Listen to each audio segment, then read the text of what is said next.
If you love the Bible like I do, and you love the beauty of God's creation, let me encourage you to combine the two together.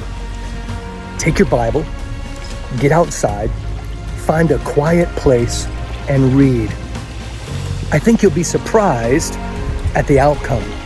Let me remind you that man's first encounter with God was out in nature, as he walked with him in the cool of the day in the midst of the garden.